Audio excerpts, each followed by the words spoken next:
Hindi nga pwede, alis na. Gago ka pala eh. Gusto mo, suntukan na lang eh. Oh, anong kaya mong gawin?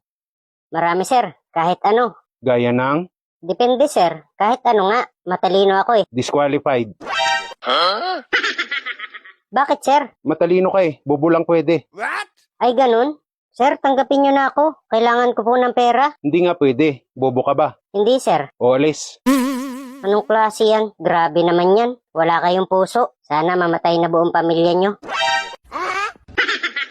Ano sabi mo? Sana mamatay na buong pamilya nyo. Oh, ayun naman pala eh. Tanggap ka na, pasok. Ay, salamat, sir. Wow naman!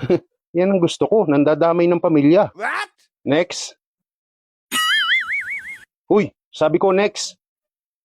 Ako, sir? Ay, hindi ikaw, yung lola mo. Yung lola ko, sir? Ay, bobo ang puta. Wala na, Brad. Umalis ka na dyan. Buang ka eh. Ay, ganun? Oo, hindi ka matatanggap dyan. Buang ka eh. Alis na. Oh, hoy, ano pa tinatayo-tayo mo dyan? Pasok na, tanggap ka na.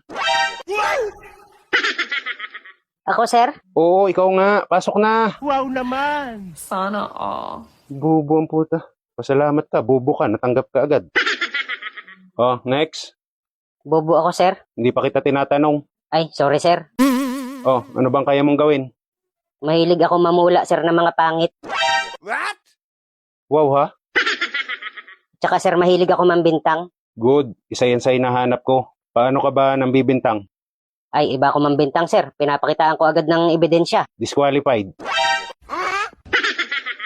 Bakit, sir? Nang bibintang ka tapos may ebidensya ka. Eh, hindi pwedeng ganun. Nang bibintang ka na nga tapos maglalabas ka pa ng ebidensya. Ay, bawal ba yun, sir? Hindi naman. Ang tanong, meron ba? Wala. Oh, yun naman pala eh. Alis.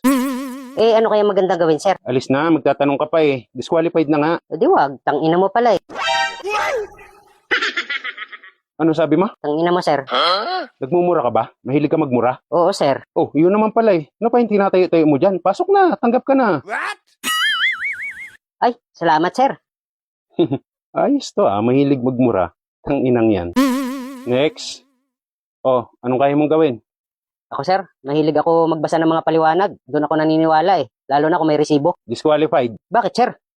Eh, alam naman natin na matibay ang may resibo. Pero yung maniwala ka, ay hindi namin gawain yun. Labag sa samahan namin yun, hindi ka tanggap-tanggap ang ganun. Ah, ganun ba, sir? Eh, paano kung matibay talaga ang resibo? Hindi nga pwede, alis na. Gago ka pala eh. Gusto mo, suntukan na lang eh. Ano sabi mo? Hinahamon mo ako? Bakit, lalaban ka? Hindi, sir. Eh, hinahamon mo ako eh. Eh, ganun lang talaga ako, sir. Mahilig ako maghamon pero hindi ako lalaban. Oh, yan ang hinahanap ko. Pasok ka na, tanggap ka na. Ah, ayos. Naghahamon pero hindi lalaban? Tanggap yan. Oh, next. Oh, ikaw, anong kaya mong gawin? Gusto mo itumba kita? Ay, tanggap ka agad. Pasok.